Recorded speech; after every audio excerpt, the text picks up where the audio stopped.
This morning's guest owns a construction company, but his life is really all about building this community. Who is he? You'll meet him coming up next on Carolina People.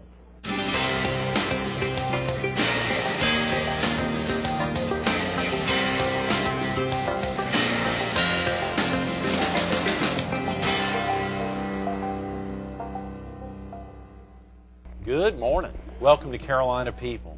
This morning we're at Seacoast Medical Center on Highway 9 in Little River. We're focused on the Laura Seacoast Healthcare Foundation, and we're visiting with one of its board members, Rayford Vereen. Good morning, Good Mr. morning. Vereen. Do you mind if I call you Rayford? Rayford's fine. It's early on a that'll Wednesday work. morning, so it's great to get you in. What about It the is. Seacoast Medical Center? It is beautiful. Well, we're excited about it. We're just really thrilled to see the approval for the new 50 beds, and Oh, yeah. our job to get out and let the community know about it and make them aware of their opportunities to help us get these beds in place.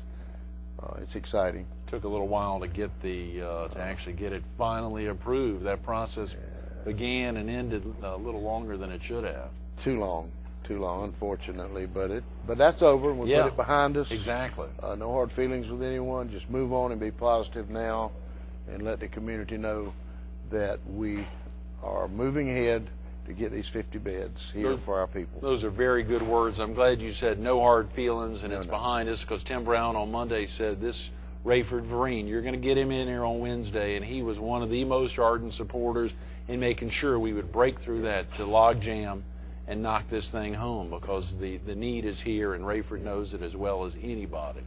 Well, everybody did. Everybody helped that had the interest at heart for the good of the community, because after all the growth here, Right.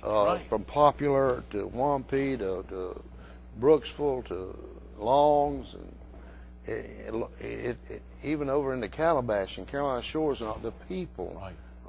have a need, and Right. and it's real, and we just have to fight for it. And I guess really I came on board because my lifetime here, for one Right. thing, Right. in Overy County, in the North Myrtle Beach community. I just felt that for years, we've needed this.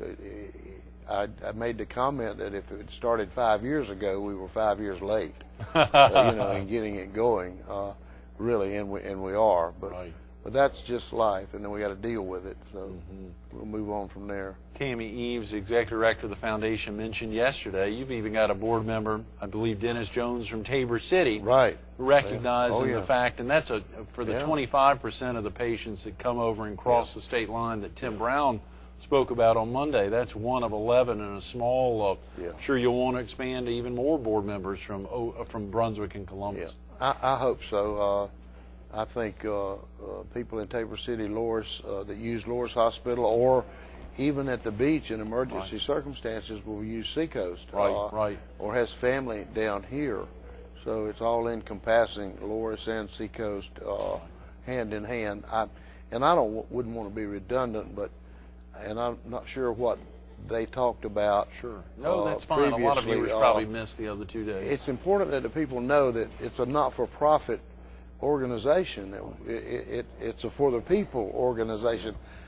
I had a worker that I brought over here at Seacoast a couple, 3 months ago, and he needed some attention, and we had him back in the back, and the lady, he was trying to get his insurance stuff, his card, and the lady says, "Hold it. Let's get you taken care of. Let's help you right now. We'll get that information later." Wow. And that really touched me, and that had a lot to do with where I'm at today, when I saw that it was really real with these people in a not-for-profit hospital. Just like the foundation board, no one's compensated, rightfully so. Right, sure. No per diem, no mileage, nothing. We go to the meetings, we do everything that's asked of us as best we can, and that's the way it should be, because we're asking people eventually to give in one form or another. Right. And that's what it's got. That's the way it has to be. That's a powerful piece, bringing one of your folks in here and seeing him go through those motions and knowing that not if it wasn't him, if it was anyone you brought in, that person would have said the exact same thing to him or her. Yeah. Would have said, let's not worry about that now, let's get you treated. That's right. That's what they said. That's a powerful story. And it worked. So, we're just 100% behind this Seacoast venture. Oh, yeah. And when you say 100%, that highlights that simple aspect again that Tim talked about on Monday. If you made a $100 donation to the Laura Seacoast Healthcare Foundation, it's not $92, not $85, but $100 that are going right into the needs of the foundation because the healthcare system is supporting all of the administrative costs. And if you gave $1,000 or whatever. Right. But, and the people, and that's part of our job as foundation board members, is to let the people know that this is Ilmarson area. It is tax deductible. Right. We are properly organized, and we can help people that are able to give a little bit to help us. We can't do this without the people. We can't. Well, whether it's people from Calabash, North Myrtle Beach, or Wampee, Poplar, Longs, wherever, we got to have the community behind it and some help from the people that live here to make this a reality. Speaking about folks who live here, you know this area pretty well, Rayford. You're originally from the area. My great-great-great-great-great-grandfather was Jeremiah Vereen.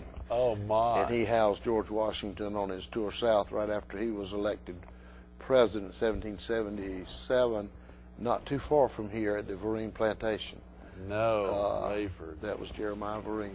Wow. As a matter of fact, since you mentioned it, you probably know, but Colonel Peter O'Ree, who the county is named after, was a Revolutionary War hero. Well, his mother was a Vereen. Is that right? Yeah. So this literally could be Vereen County instead. Well, probably. Well, that's okay. We'll just you'll settle for O'Ree. We'll settle for Colonel Peter O'Ree. That's true. But his mother was a Vereen. So yes, the Vereens have been here since the late 1600s, and there's quite a few around that still here, and some in Florida. There's some Vereens down in Florida when they landed in Charleston in the 1600s. Some came up this way, and some went to Florida. It must be a little French, almost French and Indian, right? Almost intimidating at times to think that the mother of the patriarch of the county shares your last name. Direct descendant, yes. That is that, of course, almost keeps you forces you to remain at a higher standard. Obviously, you've had service both as an elected official for 10 years on the North Myrtle Beach City Council, as well as in appointed positions. I think I saw 17 years, even 10 years as chairman of the Grand Stream Water Sewer Authority Board, and of course on a number of other boards. We want to talk a little bit about the Horry County Transportation Committee and your commitment there. But golly, that aspect of Peter O'Ree's mother being a Vereen, that's pretty powerful. Yeah, that's wonderful. We like it. Well, I love history, but I mean it's a part of Horry County, and we're proud to be a part of the growth and some of the things that's happened here. So I couldn't ask you if you've got family in the area, because it would keep rolling and rolling and rolling. Yeah, and rolling. too many. Yeah. You've got immediate family here in the area. Oh yes, yeah. Yeah. Because my two daughters live up in North Carolina, but my wife's here, and we live over 9th Avenue North in Hillside, and we've lived here. She's from Little River, and I was born and raised in Windy Hill, so we just kind of settled at Ocean Drive in the middle. But I was born here. You know, as you traveled up and down Highway 9 for year after year after year. 17.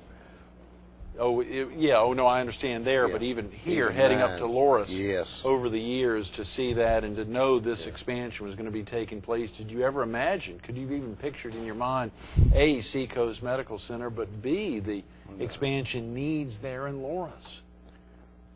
No, I couldn't really imagine what I see today. I couldn't imagine 20, 30, 40 years ago. Not quite this much. Not really. In 20, 30, or 40 years from now.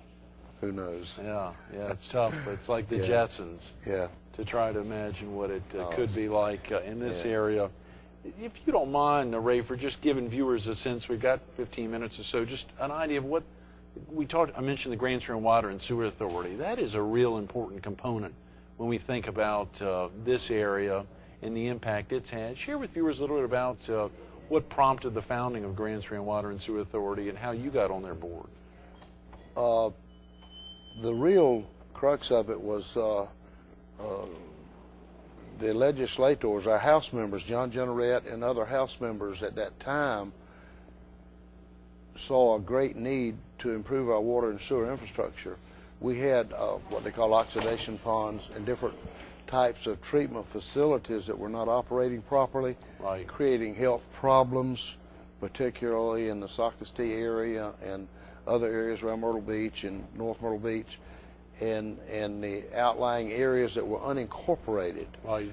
So they envisioned an authority that could go after grant funds from EPA or EDA or whoever to head up an organization to put water and sewer in the ground. Mm-hmm. And that's how it was created with Lambeau Schwartz, myself, Senator Dick Elliott was one of the original members. Is that right? Cecil Clarkson, who's deceased now, right, a great member.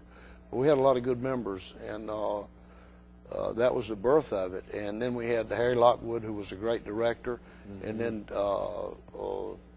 we had Doug Wendell took over when he moved back from Washington as executive director of Grand Strand Water and Sewer. And he really went after grant funds. Oh, I bet he did, and knew how to get them. State funds, right, he knew how to get them. Sure. And get this water and sewer in the ground.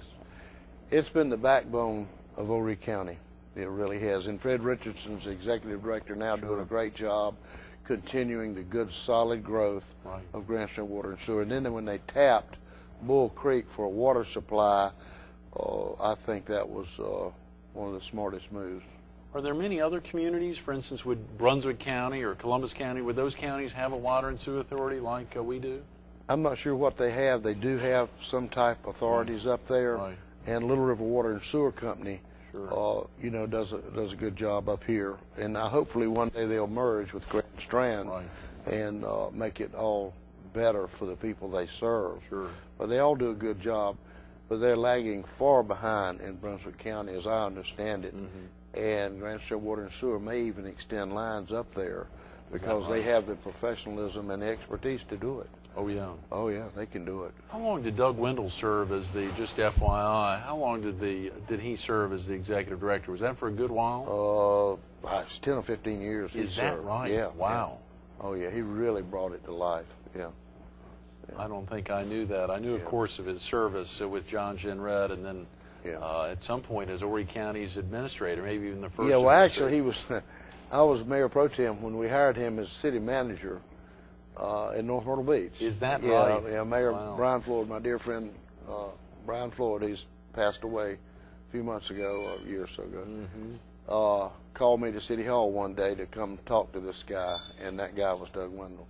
I talked to him about 15 minutes, and as I said, I was mayor pro tem, and I walked in the mayor's office. I said, "You can hire this man."